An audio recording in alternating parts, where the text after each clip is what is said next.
ဒီမိန်းကလေးဟာပိုပြီးလှပခြင်းတဲ့ဆန္ဒနဲ့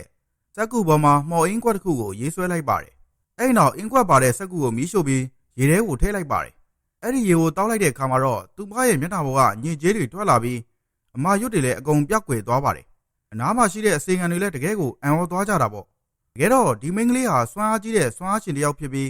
အင်းချက်ရတာကိုလည်းအယမ်းဝါနာပါသူပါ။တတိမှာတော့မိုးကြိုးပြတာကိုခံလိုက်ရပြီး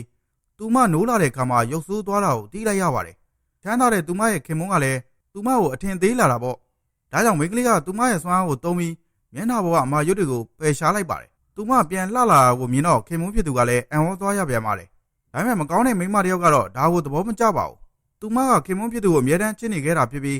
ဓမ္မကြီးမင်းသမီးတစ်ယောက်လည်းဖြစ်ပါတယ်။အဲ့ဒီမင်းသမီးကဟင်းချက်ပြိုင်ပွဲမှာဒီမိန်းကလေးကိုအနိုင်ယူဖို့ပြင်ဆင်มาတော့တယ်။မကြခင်မှာပဲပြိုင်ပွဲနေ့ကိုရောက်လာခဲ့ပါတယ်။ပထမဆုံးစစ်ဆေးတာကတော့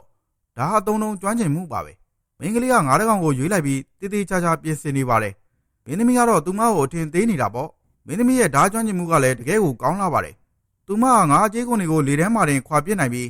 ငါးအသားလွှာတွေကိုချက်ချင်းလီးဖြတ်ပြလိုက်ပါတယ်။ဒါပေမဲ့မိန်းကလေးလီးထားတဲ့ငါးအသားလွှာတွေကတော့တာမန်အတိုင်းပါပဲ။ဒါပေမဲ့သူမကအဲ့ဒီငါးကိုရေကန်ထဲပြန်ထည့်လိုက်တဲ့အခါမှာတော့အားလုံးကတကယ်ကိုအံ့ဩသွားကြပါတယ်။ဘာလို့လဲဆိုတော့အသားတွေလီးထုတ်ခံထားရတဲ့အဲ့ဒီငါးဟာအသက်ရှင်ပြီးပြန်ကူးခတ်နေလို့ပါပဲ